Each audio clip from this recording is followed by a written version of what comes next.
यदातो हिरण्यातो देव्या पितरः पुनीता बोलो वृद्धि वृद्धि वृद्धि शिवम शिवम शिवम आचार्य देवो भव अतिथि देवो भव पितृदेवो भव एताः सत्याः सन्तु मम आशिषाः मंत्रपुष्पाञ्जलिं चरणयोः अर्पयामि। अनेन कृतरत्नेन पूजनेन स्थापित देवपूजनं मध्ये दिव्यपितृपूजनं दीयतां नमः।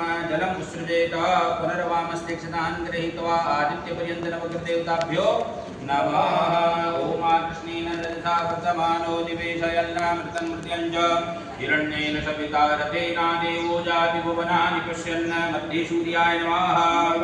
ॐ चन्द्रमसे नमः। ॐ भौमाय नमः। ॐ बुधाय नमः। ॐ गुरुवे नमः। ॐ शुक्राय नमः। ॐ शनिश्चराय नमः। ॐ राहवे नमः। ॐ केतवे नमः। ॐ ब्रह्मज्ञानं प्रथमं गुरुस्ताद्विषीमतसुरुचो नमः। ॐ सांब सदाशिवाय नमः। ॐ महालक्ष्मी नमः। ॐ महासरस्वत्यै नमः।